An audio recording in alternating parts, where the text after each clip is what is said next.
Welcome, Andrew Neilson.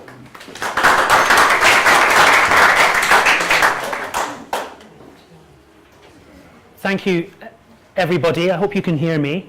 I'm doing something I've never done before, which is I'm delivering my second talk within a space of literally 20 minutes. I just did a talk to the local Magistrates Association,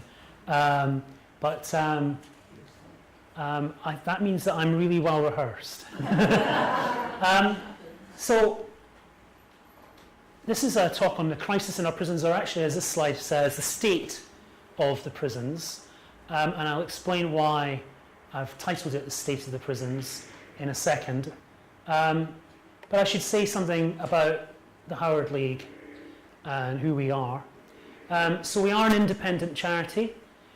We don't take government funding.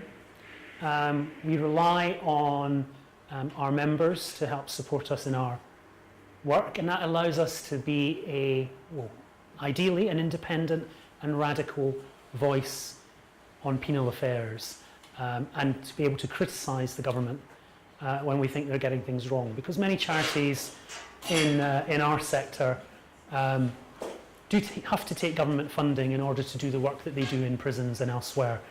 Because if you did shake a can in a street trying to fundraise for prisoners, you probably wouldn't do as well as some of the other causes that we're very familiar with, be it animals or children. There are probably causes that do better in that sense. So many charities in the criminal justice sector do have to take government funding, but it does restrict what they can then say about what they think about government policy. And it's important for the Howard League to be able to say what we think, so we don't take that funding. We were established in 1866. It was our 150th birthday last year, and we were named after the man in the middle of that slide, John Howard. John Howard is commonly thought of as the first prison reformer. He was a man who actually lived in the previous century, and he had been briefly imprisoned in France during the Napoleonic Wars. Later in his life, he became High Sheriff of Bedfordshire, and he became interested in the state of the prisons in Bedfordshire. This was in the era of the debtors' prison, and no one was visiting prisons or caring about what was going on in them. So he visited them, he wrote about them. He wrote a book called The State of the Prisons, which is where the title of the talk comes from, because he went all around the country and visited prisons. And once he'd finished doing that, he went all around Europe visiting prisons in other countries and comparing what he found in places like France and Germany to what he found in Britain. And eventually he died visiting prisons in the Crimea. So you can almost visualize the dotted line of his travels across the continent. We campaign for less crime, safer communities, fewer people in prison, because we believe it is possible to do all three of those things, and some of my talk tonight will address that. What do we do? Well, we are, as I said, a membership organisation. We have about 12,500 members, and they support what we do and help us do our work. And a lot of what we do is what I'm the director of, which is campaigning. So we publish policy reports on issues, we lobby members of parliament, we write articles in the press, we hold national events, and I do talks like this around the country. And it's great to see so many of you here. I have spoken to humanist groups in the past. In fact, I've got a talk on Sunday to the Kent Humanists. So I have a busy week. Hopefully I'll still be able to speak. We do research. We set up inquiries on topics that we don't think anyone has thought about before. Those include things like sex in prison, which we did an inquiry into. We did an inquiry into veterans, into former armed service personnel and why they might end up in the criminal justice system. And we most recently did an inquiry into preventing suicide in prison. And again, that will be partly the topic of this talk tonight, as you'll see. We're also a legal service. We represent children and young people in custody. We have a specialist service for people under the age of 21 who are in prison, where they can ring our free confidential helpline and talk to a lawyer who will represent them for free to deal with whatever their problems may be. So I'm going to start with a question. How many people are in prison today? This is in England and Wales. These are some sample populations. 19,000 is the number of islands that make up Indonesia. 36,500 people live in Liechtenstein. The maximum capacity Wembley Stadium is 90,000. How many people, does anyone want to venture a guess? How many people are in England and Wales in prisons? 85,000. Well done. You were right. So as of Friday, there were 85,193 men, women and children in prison in England and Wales. Would that include asylum? No, it doesn't include the immigration detention centres. This is just a criminal custody. In 1994, the average prison population was 48,631. So we have seen a big increase in the numbers of people in prison. This is a table which you probably can't see in detail, but it charts the prison population in England and Wales since 1945 at the far end to 2010. And as you can see, the story has been a story of increase over the decades, but it really particularly became a story of increase in 1995. That's when we start to see the prison population shoot up to, as I say, almost double. Year on year, it was increasing somewhere between 2.5% to 4% each year. We don't have the later years after 2012 on this. It has leveled a little bit. It's still increasing, but that rate of growth has slowed from this 20-year period of very rapid growth, which I will obviously explain a little bit about. One of the things you might think is, well, what's happened with the general population of the country? Does that help to tell the story? Well, no, it doesn't. The blue line is the general population in the UK from 1964 to 2013. And yes, there's been an increase, but it's been very gradual by comparison to the prison population. So it's not about the fact that there are more people in the country. Another question, how many prisons are there in England and Wales? Anyone want to venture a guess? 30. There are 118. There are 12 women's prisons, 14 privately run prisons amongst that 118. And this is a map of the prisons. That is not an island that you've never seen before.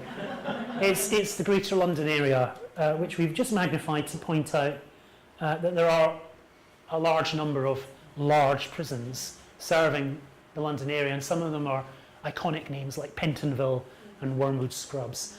But prisons are all over the country.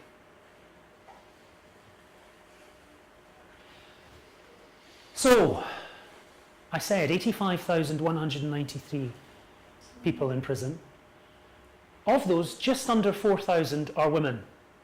And while we have seen the general prison population double in the last 20 years, the number of women in prison has increased by 85% in the last 15 years. So we are particularly more likely to jail women than we were 20 years ago. Better news, from my perspective, 858 children under the age of 18 are in prison. Now, why is that better news? Because when I joined the Howard League 10 years ago, there were 3,000 children in prison in England and Wales. So we have seen a big reduction in the number of children in prison, and I hope to explain why that is a good thing in a later slide. these kind of point to some of the reasons why we have seen this increase in the prison population. So, for example, the average sentence length that someone will serve in prison has increased by about a quarter in the last 10 years. And so the average sentence is now 15.6 months. There's also a lot of very short sentences being handed out. So sentences of less than a year. In 2015, there were almost 59,000 of those sentences handed out. And sentences of less than 3 months are also very common. So in 2014, there were almost 36,000 of those sentences handed out. So lots of people spending very little time in prison, just a few weeks. And these people are often going in and out. So they are leading quite chaotic lives. They have a lot of problems. They get imprisoned for not serious offending. They spend that period in prison and then they're released. Now, what does this mean? How can we compare this to other jurisdictions? And I'm going to do a little bit of that now. So the way we measure prison populations in order to try and compare them with other countries is we use something called the prison population rate. And a country's prison population rate is calculated by counting for every 100,000 of that country's general population, how many prisoners does it have? And that way you can compare countries with very different population sizes.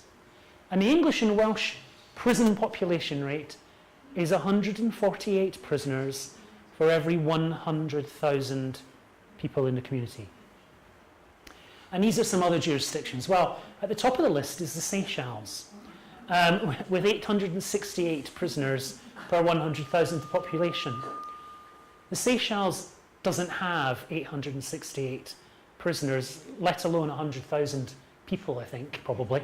That's where the prison population rate doesn't work so well, when you have very small places. It does make it look like it's a gulag, and I think we all know the Seychelles is not a gulag.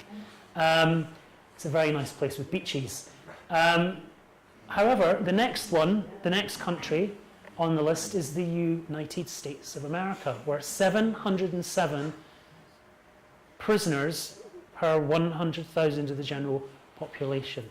America is the capital of what we call mass incarceration. In America, there are whole towns whose entire economy is based around the very large prison, about the size of the town that it serves and that people get employed from. Other jurisdictions there give you a sense, though, of where we lie in terms of our European neighbours. So our rate is 148. In France, it's 98. In Italy, it's 87. In Germany, it's 76. And in Finland, it's 55. So we are outliers in European terms, in Western European terms, but we're very far away from the situation that America is in. This is a table where I did a bit of analysis of different jurisdictions. I'm going to skip through this because it's quite complicated, but where it's red, that country is doing things worse. Where it's amber, it's doing it second worst. And where it's green, it's doing it best. So, we have the highest prison population of any of these jurisdictions. They're Scotland, Republic of Ireland, France, Germany, Norway. We have more prisoners. We also have the highest prison population rate. But we also have the biggest prison system. We have the most prison places. But we're not the most overcrowded prison system. That's France.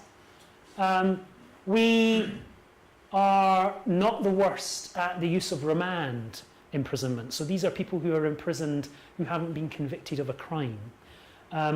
That's Norway, actually, which is the best in terms of the prison population rate. It's the lowest on that chart, but they have a lot of remand prisoners.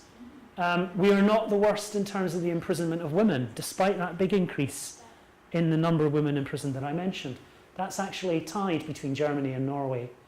And we are certainly not jailing the most children. We used to. By far and away, we were the worst offenders in that regard. But now it's Germany. And foreign nationals, you might hear a lot about foreign national prisoners. And yes, we do have quite a lot. About 13% of our prisoners in England and Wales are foreign nationals. But it's nowhere near as many as in Germany or in Norway. In Germany, 27% of their prison population is foreign national. In Norway, it's 35%. And it has become such a problem for the Norwegian prison system, because it's actually quite small, that they have taken to renting prison cells from the Dutch. Because the Dutch recently reduced their prison population and now have empty prisons.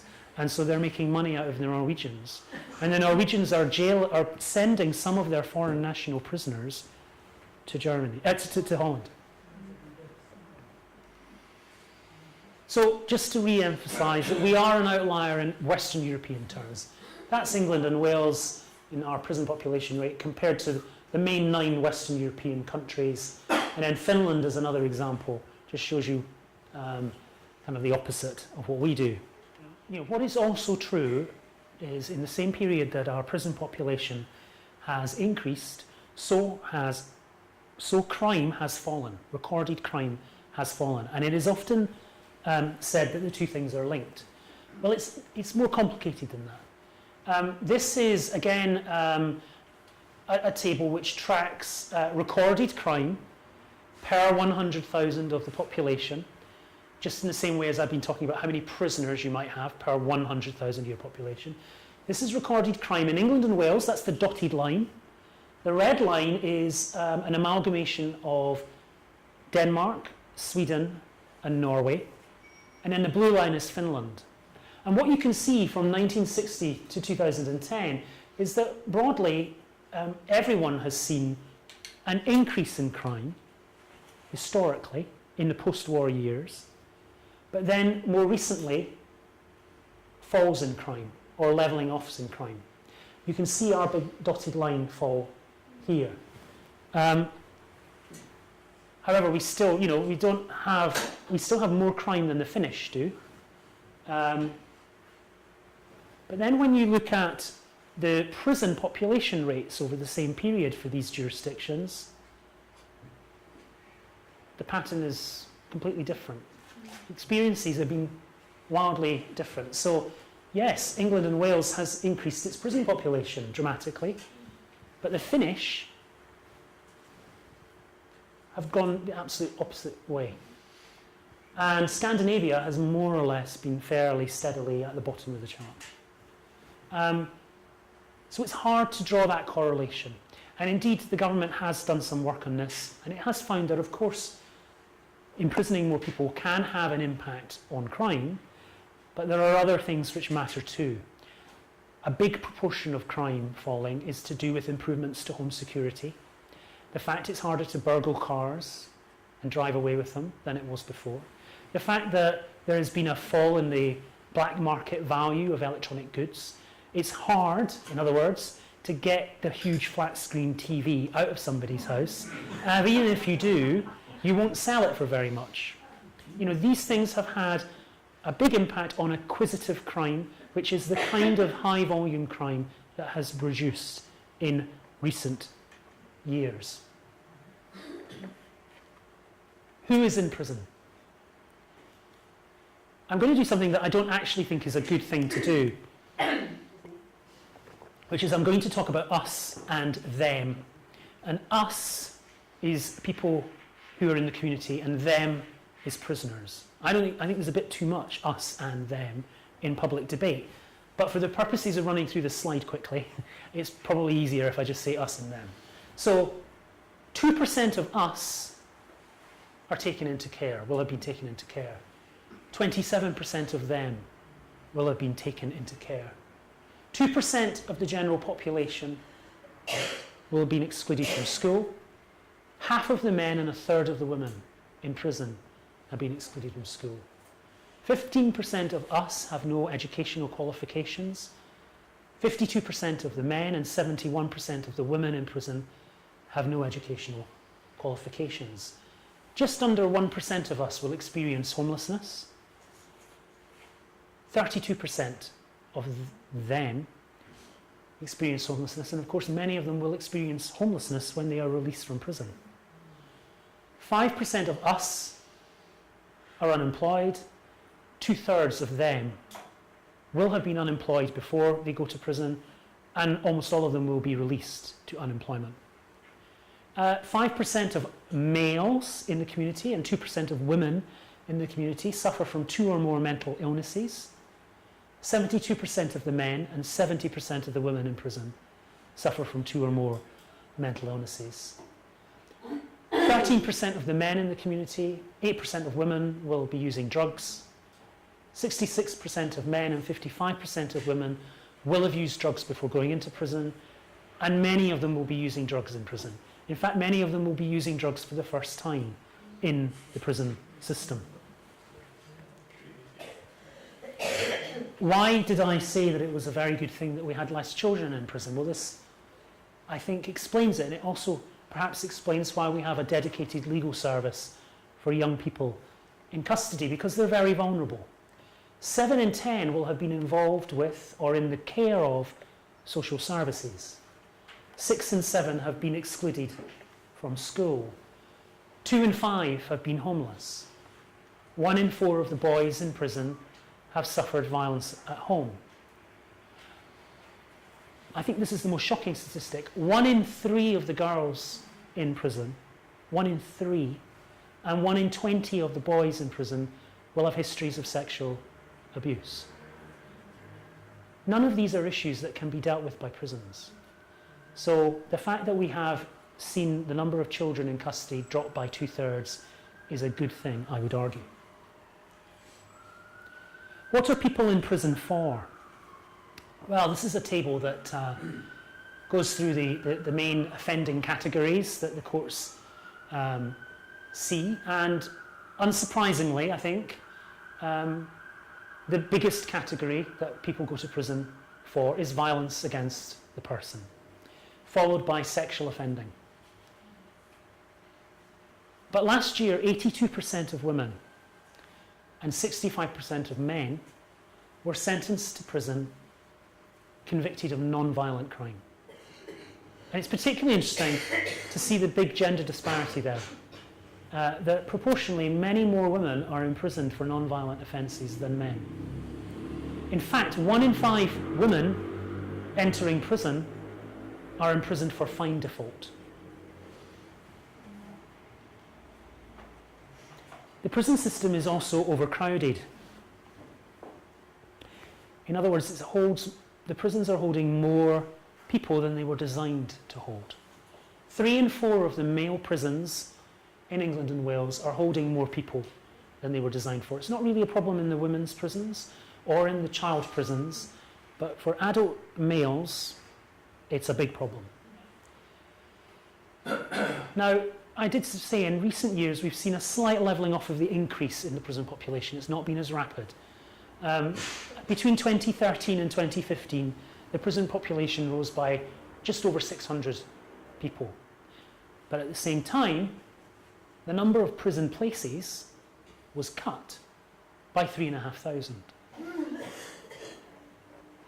And we're in a situation where around 19,000 prisoners are doubled up. That's 2 people in a cell designed for 1. And about another 800 are trebled up. That's 3 people in a cell designed for 2.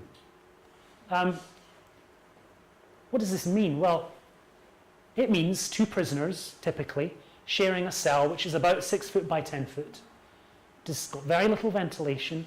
There'll be a bunk on the right-hand side of the cell as you enter the room, and then on the left-hand side in the corner by the bunk, there will be an unscreened toilet. So your cellmate will be defecating beside you with no screen or way of privacy. You will be eating your meals on a tray sitting on your bunk by the unscreened toilet. And you are sharing a cell with somebody that you don't know. You don't know what they've done. And they may well not be the same person that you went to bed with. So you didn't go to bed with them, but you know what I mean. You went to sleep one night and you wake up the next morning, you might find you've got a completely different person sharing the cell. it is a very unstable environment, because the overcrowding means that people are being placed where there's a bed rather than where they need to be. So, for example, you might say that somebody should be imprisoned near their family, so it's easy for the family to visit them. But often that can't be the case because there are no beds in the nearby prisons. So you get jailed hundreds of miles away. And similarly, you might need access to a very special type of course, but the prison you're in might not offer that because it doesn't have them. And you're being placed here because this is the prison that has a bed. And people get moved around the system a lot because they're trying to create bed space because a particular court is sending people in. And so this is why you get this situation where the person you're sharing the cell with will change because they're getting moved to make space for new people. You get moved to make space for new people. And that, again, is very unstable, not conducive to people having a safe time in prison. At the same time as we've seen more prisoners, we now have fewer prison officers. So between May 2010 and June 2014, the number of frontline prison officers, these are the people who unlock the cells and escort prisoners from the cells to the classrooms or the workshops, they have been cut by 41%. Okay? And that has had a huge impact on the prison system, as I will attempt to illustrate. So why does this matter? Well, the thing about overcrowding is it is not just about the experience of the 2 prisoners or the 3 prisoners in the cell and what it's like to be in cramped conditions. Overcrowding affects every aspect of the prison system, and particularly when you don't have the staff to unlock the prisoners from the cells, which is now increasingly the case. Because that means that what we call purposeful activity, which is work, education, that is not happening. Neither are visits. Neither are trips to healthcare in the prison. All of this activity is being dramatically and drastically limited because of the staff shortages and the overcrowding coming together in a kind of toxic cocktail. People are spending, on average, 23 out of 24 hours of the day locked in their cell, doing nothing. That leads to problems. Reoffending. If you have somebody who has drug and alcohol problems or mental health issues, and they've committed a crime, and you send them to prison, and they spend 23 out of 24 hours of the day lying on a bunk, doing nothing, we appear to engage in some magical thinking that they're going to come out after this experience and be better people, and they're not. And the chances are they will reoffend, and the chances are they'll reoffend more seriously and more frequently than before. And we can see here in this chart from the 80s to 2008, the black line follows the reconviction rate, and the red line follows the rise in the prison population. And as the prison population has risen, we have seen, broadly speaking, a rise in reoffending. Prison has a poor record of reducing reoffending. 46% of adults will be reconvicted within a year of being released.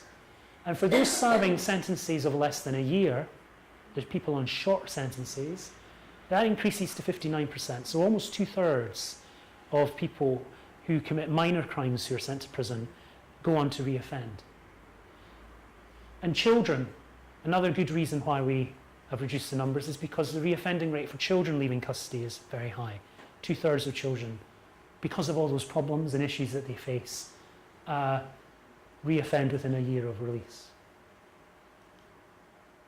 Community sentences are more effective at reducing reoffending if you look particularly at those short prison sentences, because people aren't going to get community sentences for serious crimes. It's not comparable. But people on short prison sentences are the same people who can get community sentences. And now the reoffending rate is about half that of a short prison sentence.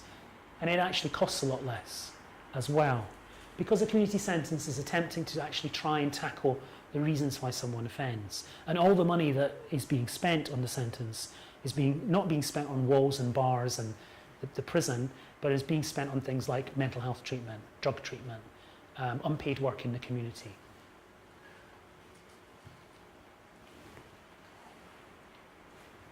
This is a particular problem that has developed in recent years: violence. Prisons are very violent and very difficult. In 2015, there were 17,581 assault incidents, and more than 2,500 of those were classified as serious assaults, meaning that the victim was taken to hospital.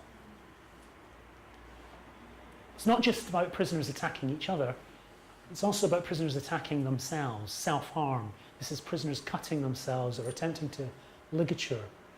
There were 28,881 recorded incidents of self-harm in 2015.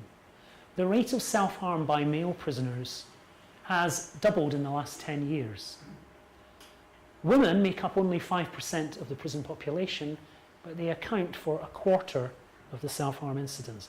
Women particularly react badly to being in prison, often because their mothers, separated from their children.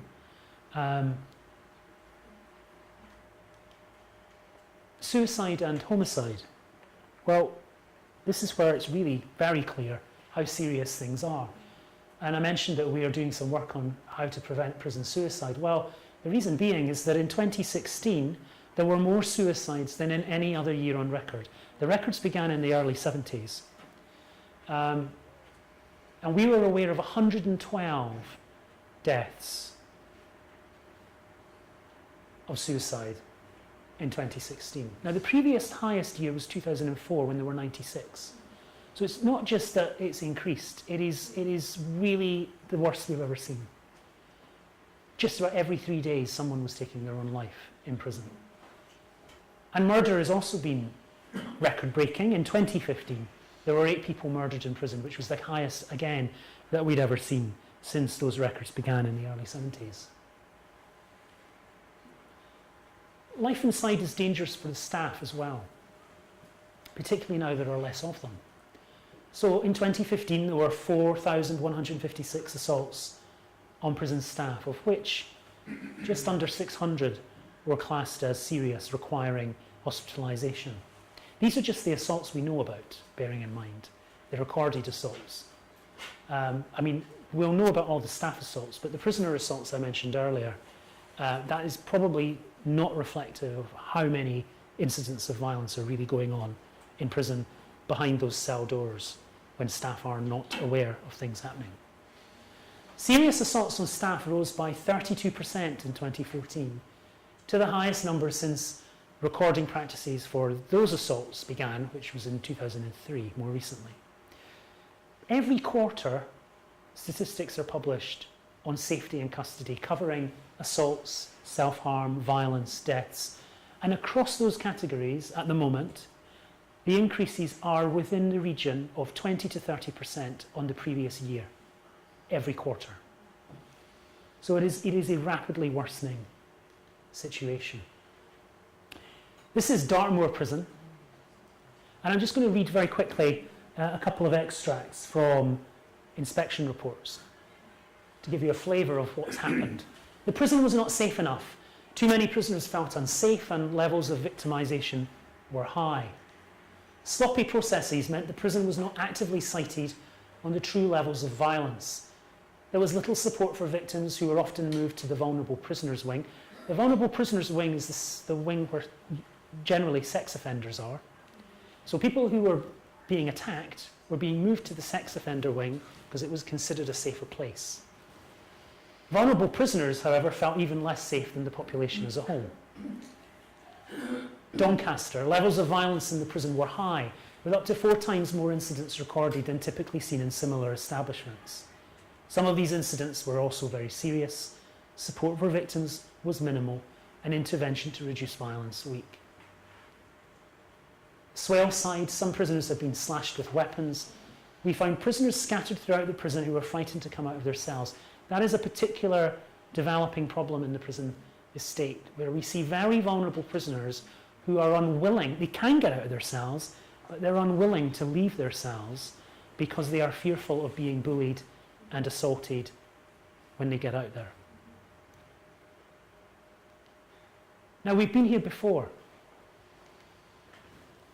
This is a picture of the riot at Strangeways prison in Manchester, which was 26 years ago, when prisoners spent 25 days rioting in the prison, much of it on the roof in a protest.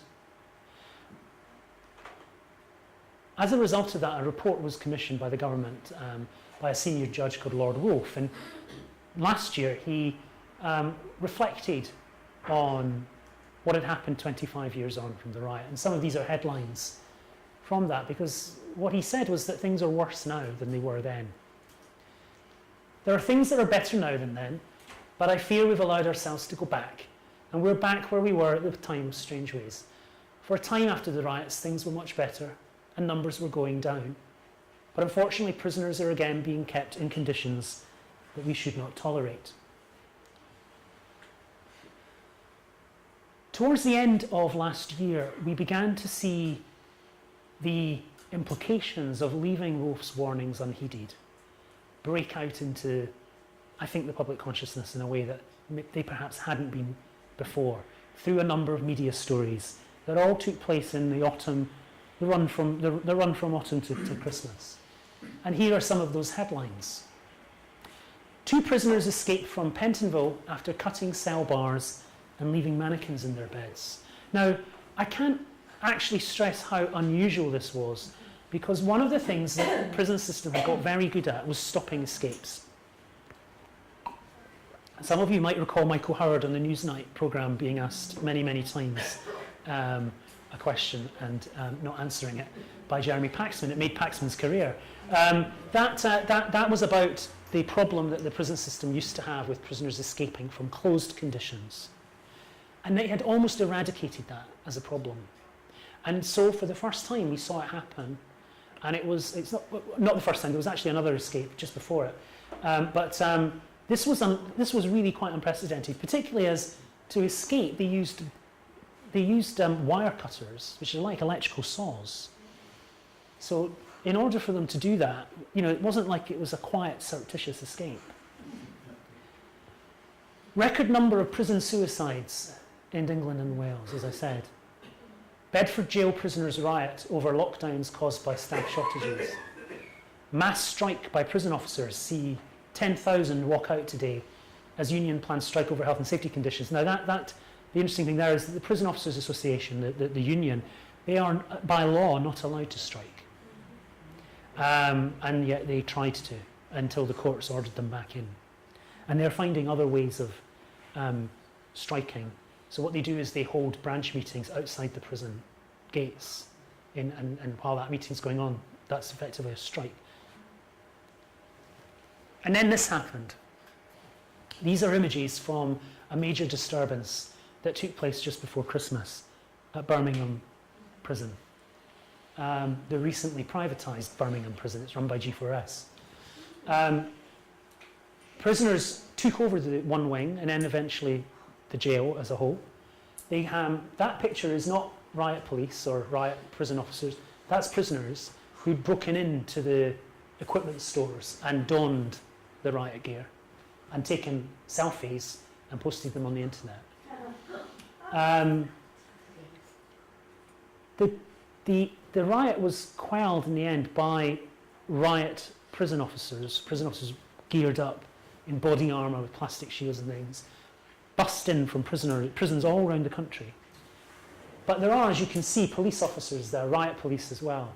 Because, and this was on television, we had a situation where riot police were lining the streets of a major English city, cordoning off a burning prison, which the government was no longer in control of. And that we have not seen for a very long time. And here again are the headlines.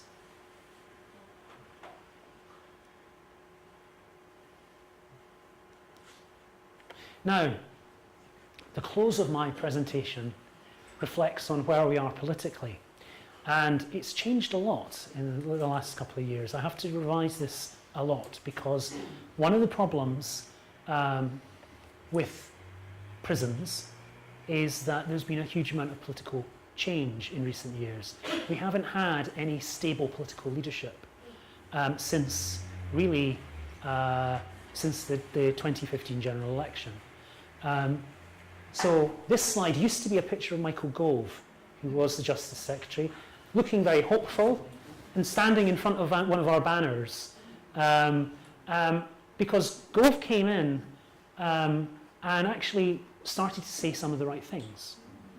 And we were briefly optimistic that something might change. But then, of course, he had another passion, which was Brexit. And we saw him rapidly self-combust over that.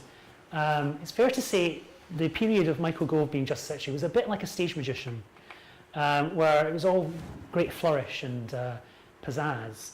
But then, you know, that moment where the lights go off and you wonder what's going to happen, and the magician's disappeared. And then you think, where's he going to reappear? He doesn't reappear. That's what it was like. So he was replaced by Liz Truss.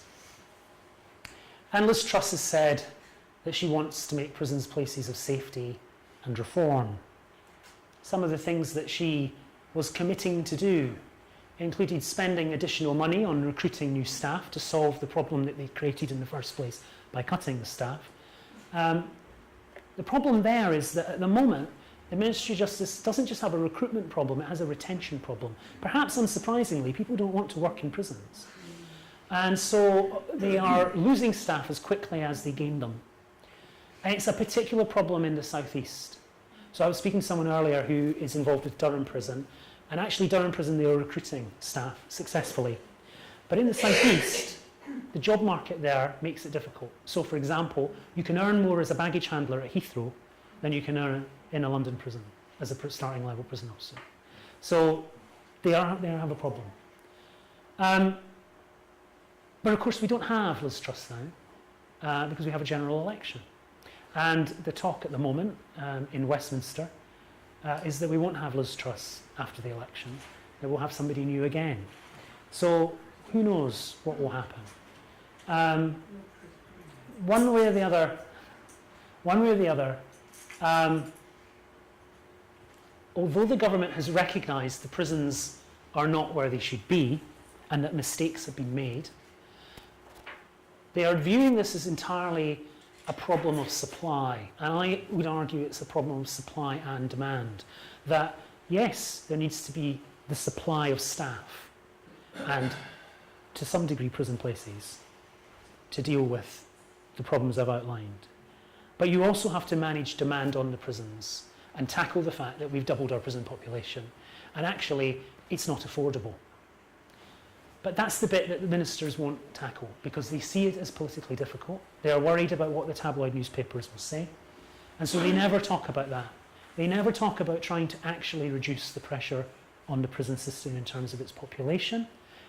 They just talk about, at the moment, trying to recruit more staff with less money because they do have less money. And the Ministry of Justice is forecast to lose another 20% of its budget or something in the next 5 years. So it's just not a tenable position. But politically, unfortunately, we are not seeing anything. And it's not an election issue. I mean, prisons are mentioned in the manifestos. The Liberal Democrats talk about having less people in prison. There are some warm noises in the Labour manifesto too. But the Conservative manifesto doesn't talk about that. And they're the party in the end that are, by the polls at least, most likely to win. Nonetheless, there is some pressure. And I'll close just with this because it's, again, some headlines and things which show that there are people talking about the need to try and do something about the rising prison population. The first thing there, the 3 R's of prison reform, was our campaign before the general election. And it was looking at some of the practical, bureaucratic ways that you could reduce the pressure on the prisons and the population without doing sweeping sentencing reform, without legislation, because we didn't think the government would do that. So what could they do just to make things a bit better? And the 3 R's were rules, release and recall, and it was about how could you make it easier for people to get released? How could you make sure that the rules in prison weren't actually making things worse? How could you, a big problem has been people being recalled to prison, not for new crimes, but for just falling foul of the probation service and the bureaucracy that there is in that system. So that was what we were doing. This article I thought was really interesting. We can no longer ignore the crisis in our prisons. Without urgent action, we are at risk of a mass riot or a terrorist atrocity. That wasn't The Guardian, that was The Spectator. You know, a conservative, right-leaning magazine arguing for less people in prison. And you know, there are unusual places now saying something needs to change. It's time Theresa May showed some leadership on the prisons crisis. That was me. Prison population should be halved, says former Home Secretaries. So Ken Clarke, Jackie Smith and Nick Clegg came together from the different parties to call for prison numbers to return to the level that they were under that famous lily-livered liberal Margaret Thatcher. So there is some pressure being applied, but we are in a period of political instability. We have been for some time, and we are now in the definition of that because it's a general election. And I don't know, hand on heart, don't know whether the problems that I've outlined are going to be tackled anytime soon. To be honest, I fear not. And for that reason, the Howard League will continue to have to campaign and do what it does, and I'll continue to be giving these kind of talks, which are very depressing, and I'm sorry if I have depressed you, but I'll be happy to take questions when we've had our break. Thank you.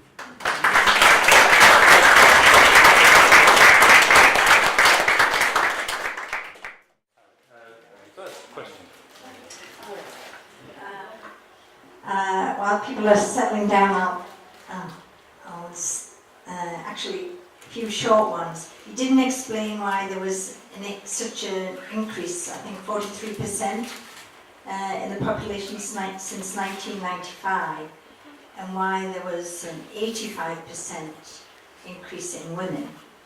The other thing, I have read or heard that worldwide there's been a decline in crime that they think may be correlated with the decline of lead in the atmosphere, that one. And then I heard on the radio that in Germany they're classifying paedophilia as a sexual orientation, which seems really shocking at first, but their approach is that if someone has, a sexual response to children, they can't really help it. And what they want to do is be open to these people coming forward and getting counselling to prevent a crime from being committed. And they say, like in our country, we wait until a crime has been committed. And the final thing was, I wondered if there was an increase in sex crimes because of all the pornography on the internet, and whether that's the child pornography, whether that's been a part of the increase. Okay. So I hate you with so much. That's you have hit me with. I can answer all of those questions. It's just in what order shall I? Shall I start with the last question because it's in my head now. So yes, one of the reasons why there's been an increase in sexual offending is to do with the opportunities for sexual offending. Sexual offending is a very broad category, and it includes things like rape, but it also includes downloading child pornography, and what's true is 20 years ago it was much harder to access child pornography than it is now, and the police have focused on these issues in response to the rise, and so they're arresting more people are going before the courts. So that is partly what it's to do with. I think there have also been positive moves to try and increase rape convictions, and to encourage women to come forward and not feel that coming forward and going through a potential court case is a bad experience, that they will get support. And there are both, broadly speaking, it's a confluence of factors that have led to the increase in sexual offending. What's true, though, is that I do think it's a very difficult subject, but I do think there is an issue with the way that we deal with it in this country, the extent of stigma that is placed on sex offenders, because, as you say, it then makes it very difficult for somebody who has these urges to come forward and get help before they actually do something criminal.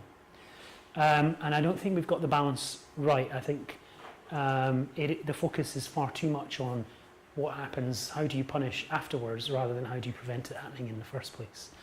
I don't know about the German initiative, and I can't comment on whether it's a good one or not, but certainly I can understand some of the thinking that they're making there.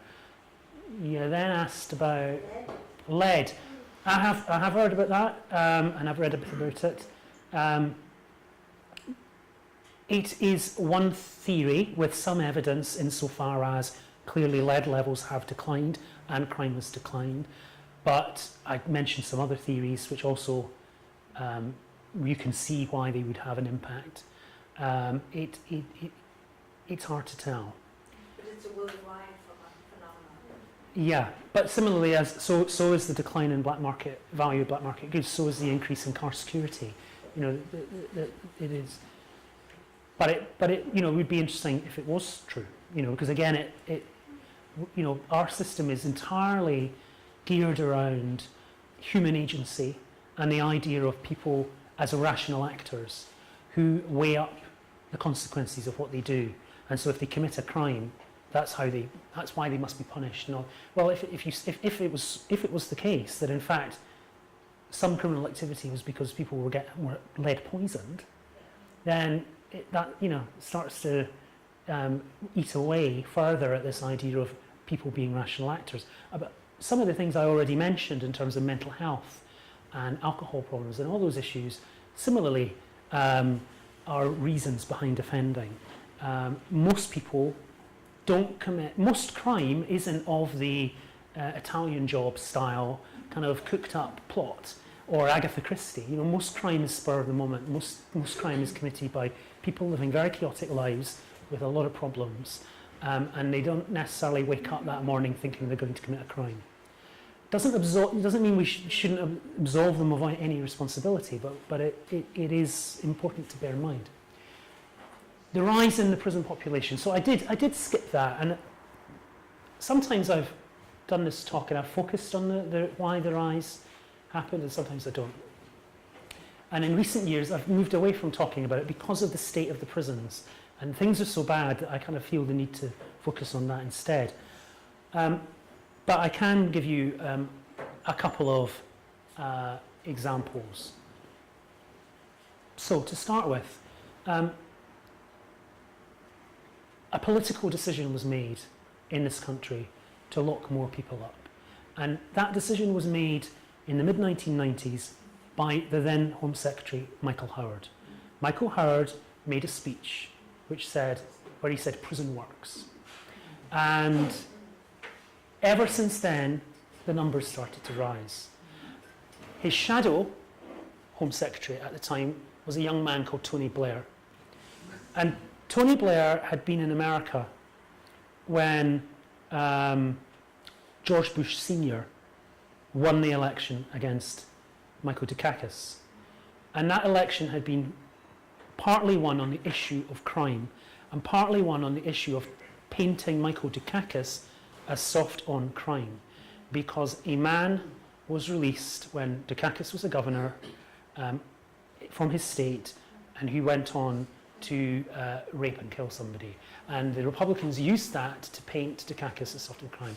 Tony Blair and other people involved in the New Labour movement drew lessons from that they needed to, what they called triangulate, which is what Bill Clinton did, which was be more to the right than the right on issues that you are seen as weak on, and crime was one of them. So stop the right from painting you as lily-livered liberals by being tougher on crime than them. So tough on crime, tough on the causes of crime. Now, crime became a key message for New Labour, and in power it was like, they had, you might remember in 1997 they had a pledge card with 5, and one of them was a criminal justice pledge. It was about young offenders. But this was one area where they always had a message. I was a civil servant, I was a press officer, and I used to go to briefings in Downing Street ahead of Queen's speeches when the government's programme of the day is announced. And we would get told at these briefings what was in the Queen's speech and why. And I remember several times being told by a Downing Street official, and now we come to our law and order bill, because law and order was one of the 5 areas which they wanted a message on. Now, you can't just have a law and order bill without doing something with that bill. And over the period of the decade that Labour was in power, something like 3,000 new criminal offences were created by this legislation. And you can't create 3,000 more criminal offences without having that an impact on people coming before the courts. There was also a decision in response to a tabloid campaign about soft justice to introduce mandatory sentencing for the crime of murder in the 2003 Criminal Justice Act, forcing judges to hand out life imprisonment for murder. Now, that had an impact on sentencing across the piece, because it drew, once it's about the proportionality of how sentencing works, that by pushing the ultimate crime that way, you dragged everything with it, which I'm probably not explaining very well, but that's what happened. Other things, though, also happened, which helped to explain the increase. And I'll give you a good example, which is children. Because, as I told you, we had 3,000 children in prison 10 years ago, and now we've got under 900. But the numbers shot up under Labour. There were a few hundred children in prison, and then we had 3,000. And there were a couple of reasons for that. One is that Tony Blair talked about young people and crime a lot. You might remember he had something called the Respect Agenda, where they talked about ASBOs and YOBs and all that. Now, when you have senior politicians talking a lot about these things, something has to be done about it. And a lot of these orders, civil orders, they weren't criminal, but a lot of these orders helped to draw young people into the criminal justice system. But the biggest way that young people were drawn in was not actually was a completely is an example of unintended consequences, which was that one of the things that Labour did was it introduced mandatory police performance targets. Every police force was ranked on how many arrests it made. Okay. Now, once you do that, what they didn't realise was that they were effectively incentivising the police to make arrests. Now, on one level, you can see why they thought that was a good thing, perhaps. But what they didn't realise is how that then plays out. So, for example, if you, as a police car, in your police car, and you see a group of teenagers on the street out late at night, and you pick them, you stop and you speak to them, you search them, chances are they're up to no good. Very minor no good, like they'll have some cannabis in pockets or something like that. But you've got arrests then. You've got maybe 6 or 7 arrests. Okay? Meanwhile, the serial burglar who's terrorising the neighbourhood, that's only 1 arrest, and that might be a 2-3 week investigation. So the targets were incentivising the police to put undue focus on what we might call low-hanging fruit. Okay? And so, even as back as 2010, there were over 1 million child arrests each year. Okay, And if you have that many children getting arrested by the police, they don't all go to the court, obviously. But if you have that many children going to police stations and getting arrested by the police, you are widening the net of the criminal justice system and you are bringing them in. And so, yes, we saw all the way through the criminal justice system children at much higher levels being arrested, then in court, then in custody. So that's how you have 3,000 children in custody. Now, the reason I know about, but the reason I mention this is because this is a particular campaign that the Howard League has done a lot of work on. Because those targets were actually removed in 2008 as mandatory targets because the government realised that it wasn't working and it was perversely incentivising the police. But the police still use the targets because it's an easy way of measuring performance. You just count how many arrests you make. So one of the things that we did is we did a lot of work talking to police forces and encouraging them to move away from using those targets and find other ways of measuring performance. And that is why we have seen a huge reduction in the number of children being arrested. So we had over 1 million child arrests in 2010. We suspect, because we're just doing freedom of information requests to the police forces for 2016's figures, but we suspect that they will be under 90,000 in 2016. So that is the huge difference that just a performance measure can have on people's lives. And that had nothing really to do, well, it had a little bit to do with politics, but actually a lot of it was just the unintended consequences of the policy.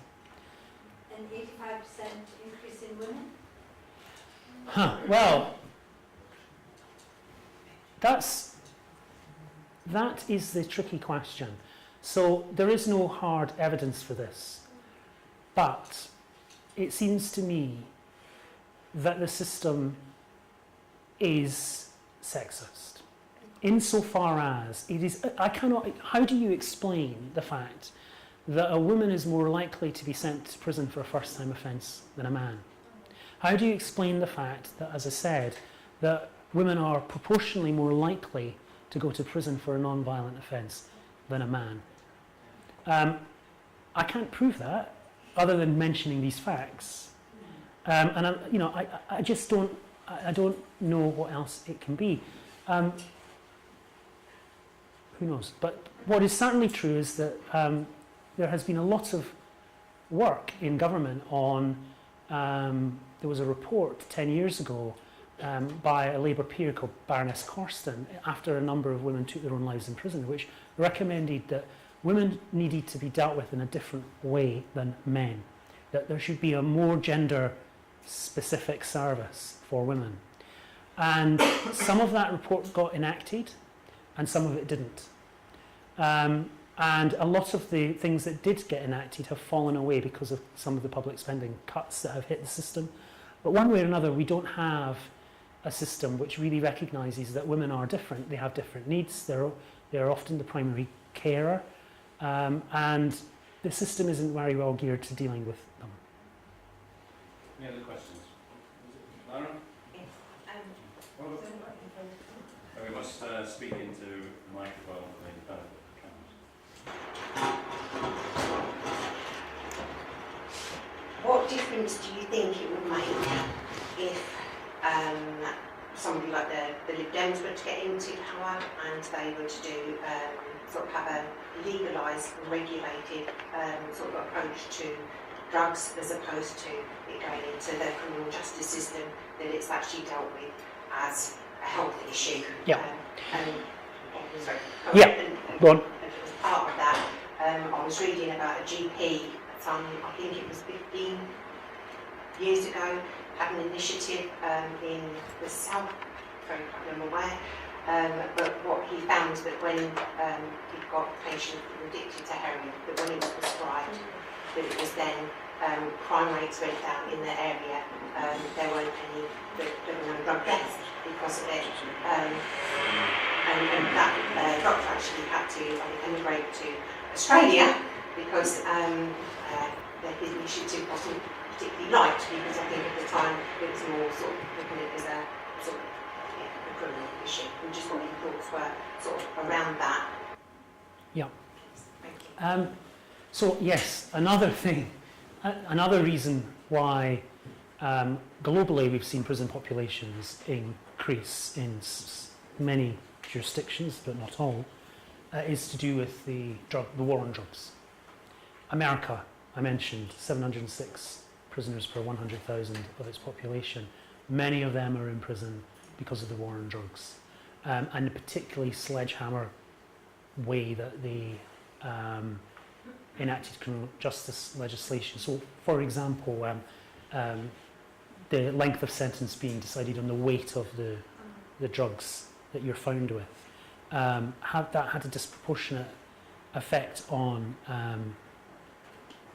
black Americans, because they were more likely to take crack cocaine than cocaine, and crack cocaine is heavier, and for that reason alone they were being sent to prison for decades more than somebody who has a purer cut of cocaine.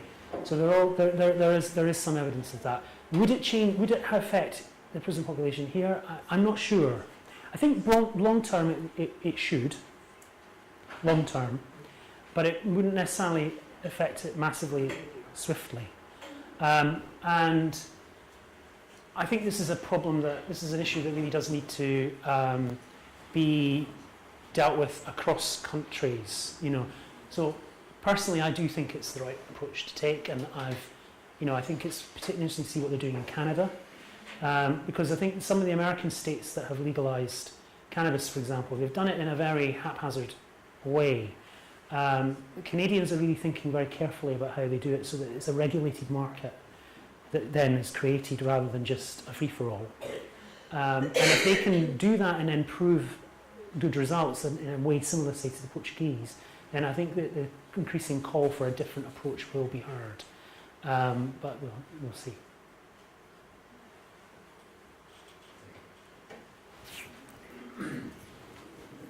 Thank you for that.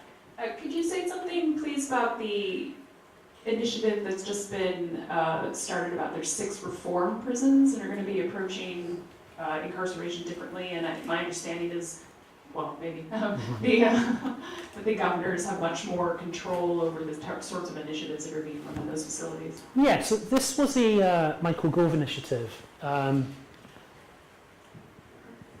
have to say, he did correctly identify that the prison service was very risk averse, partly for the reasons that I mentioned earlier about escapes and things in its history.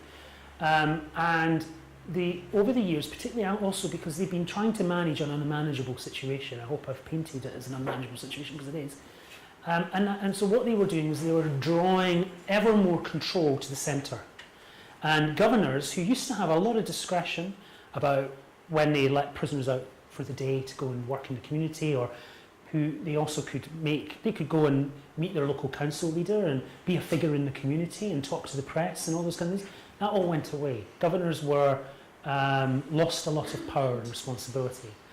And Gove, I think, correctly identified that that was an issue, and that it was too centralised and too bureaucratic and too Whitehall based. And that it wouldn't solve a lot of these issues, but it would be good to devolve a bit more power to people on the ground. And his idea was that he'd trial it with some reform prisons. And our understanding was that if he had remained in post, they would have been probably slightly different legal entities as well. So they'd have been a bit like, probably where he got the idea, like a free school or an NHS trust. They would have a separate identity from the prison service in Whitehall. And that there might have been all sorts of financial incentives and things put in to help the governor then do what they wanted to do. The example Gove used to use, which I also saw in a prison, was there's a prison just outside London called Codingley, where they have a printing press. And prisoners were doing work for some businesses on the outside, printing brochures for them and things, and the prison was charging a rate for that work. And when they then got the money in, that money had to go to Whitehall. The governor couldn't use the money to spend on the prison, or on the prisoners who were actually working in the business. So that's the kind of example of what Gove wanted to see. He wanted to see, yes, governors doing that kind of thing, making deals with local businesses, getting his prisoners to do work for the local businesses, and then getting some money that they can then invest in the prisoners. When Liz Truss came in, that got watered down. So to be honest, I haven't seen anything that makes a reform prison any different from any other prison. The legacy, Ian Bickers, who was the governor at Wandsworth, one of the prisons, he's gone already. He was meant to be with great fanfare, and there was media coverage about him being a reform governor. Well, he's been moved out. I sadly think the legacy of the reform prison is just a few defunct Twitter accounts that governors were given to show that they were being open and reform governors, but actually nothing's happening. Question from Joe. Call by gentleman.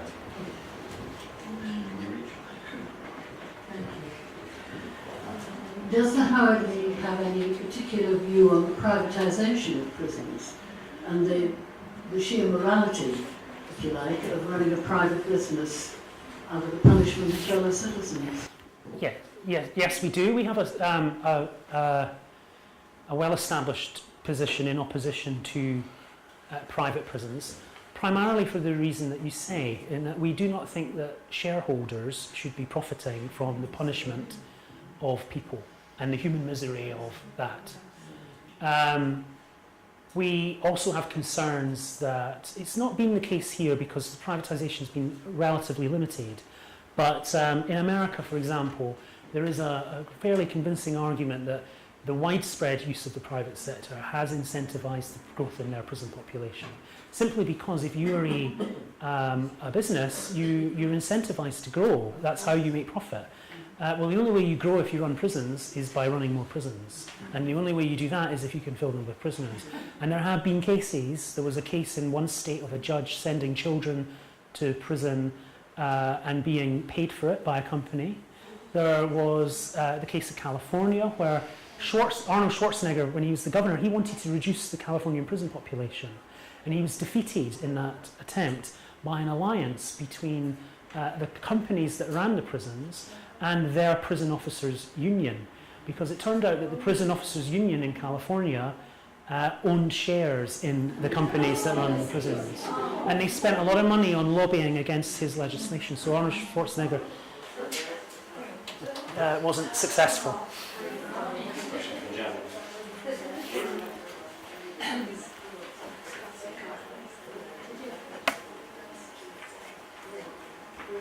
Thank you. I've spent some time in prisons as a humanist pastoral supporter, and I've met quite a few people who have been serving IPPs, the indeterminate sentences for protection. I've listened to their situations, and they seem particularly cruel, especially as they were stopped in 2012, but these people have been in much longer. Does the Howard League get involved with those as individuals? We do and we don't. So we do, through our legal advice and legal service, we represent young people who are on indeterminate sentences, and there are smaller numbers, but they are there, and many of them are still in the system, and they're now adults. We are particularly active on the policy side of things, though. So I had a meeting only yesterday at the Ministry of Justice to talk about the issue of IPPs and our particular concern. So I'll very quickly give you a bit of context. This was a sentence that was introduced by Labour for people who were considered particularly dangerous. And the idea was you'd go to prison and you would serve your sentence, but then you wouldn't get out of prison until you'd proven you weren't dangerous. So it's indeterminate. You can spend, in theory, the rest of your life in prison. Now, the idea was it was only going to be handed down to a very narrow group of people. But in practice, the courts used it a lot. Because actually, once you ask the courts to define what dangerousness is, you draw in a lot of things. So an early case summed it up. A young man with learning difficulties who set fire to a bin received something like a 2-year sentence, but it was then made indeterminate because he was considered at risk of setting fire to more bins. Well, he was then, I don't know if he's out, to be honest, he might still be in. Many of these people are people who are over tariff now, i.e. they've served their sentence, but they cannot get released. The sentence was abolished by the coalition because they realised it was bad, but they didn't retrospectively do anything about those people still trapped. And one of the reasons they're trapped is because to prove you're no longer dangerous, you have to do courses. Well, there are no courses happening. So people can't progress through the sentence. Now, some work has been done on that, and Nick Hardwick, who's now the parole board chair, is fast-tracking people to get a review, and there's a lot of good stuff happening. So our concern, kind of where can we add value, our concern is another aspect of this, which is that when you get released from an IPP, you're on a life licence. So you have to report to the probation service for the rest of your life. Now, after 10 years, you can apply for that to be removed. We're about coming up to the point where somebody might apply, finally, because people have not been out for long enough. But our concern is that that's an issue, because we are aware of a number of IPPs who have got out, who have then gone back in for very silly reasons, like missing an appointment. And once they're back in, they're back at square one. At the moment, the parole backlog is such that they won't get a hearing for at least a year. So it is, and that's taxpayers are paying for this, So, what we are talking to the Ministry of Justice about is removing that life licence and replacing it with a definitive licence, maybe 2 years, which could then be renewed if the Secretary of State considers someone of particular dangerousness. But basically getting rid of that indeterminate way back in, because we think that no one's talking about that, but that will be the next problem that these people face when they do get out, if they're lucky enough to get out. One final question. Could you tell us something about the use of technologies like electronic tagging, whether that might help to reduce the prison population? Well, electronic tagging has been in use in a fairly widespread way for some time, and it hasn't reduced the prison population. So there's a lot of talk, and it's been in I can't remember if it's in the manifestos this time around. It is in the Lib Dem manifesto, I think, but there's a lot of talk about tagging as the solution, but it's there and it's being used, and yet we still have the prison population is much bigger than before. I think tagging can have a part to play. There are times when it can be useful, but I think that over relying on the technology is a tricky thing. If you put, again, we've had, particularly with young people, where it's used a lot, when they get released from prison, they get put on tag. We've had a lot of horror stories about how that's affected them. So, for example, you need to be, if you're on the way tags work is it's kind of like you have to be by the base station to prove that you're at home, say, at certain times. Or you're not allowed to go into the centre of town. Well, and they can tell whether you are. Well, that causes problems like if you're trying to get a job. A lot of jobs are in the centre of town. Or we had a young person who got home and his mum wasn't back at home when they expected. He didn't have keys. So he had to hold his ankle to the door for 2 hours so that the tag thought he was at home. A kid who couldn't go out into the back garden to join the rest of the family for a barbecue, because if he did that, then he'd be registered as absconding. So it's the reason why they're talking about it again now is because there has been improvements in GPS technology. So the tag, they think that it can be used in a more subtle way to avoid some of the problems I've just outlined. But I have to say the government isn't very good at commissioning these kind of services, and there's some doubt as to whether the contract's going to work. And you might remember a few years ago there was a scandal when it turned out that the two companies doing tagging for the Ministry of Justice, G4S and Circle, were actually overcharging the department and were doing things like charging them for the tagging of people who had actually died. And we're still awaiting the outcome of a Serious Fraud Office investigation into that. I'm sorry, but that is going to be the end. There we go. The skipping competition going. Thank you very much, Andrew. That was very stimulating and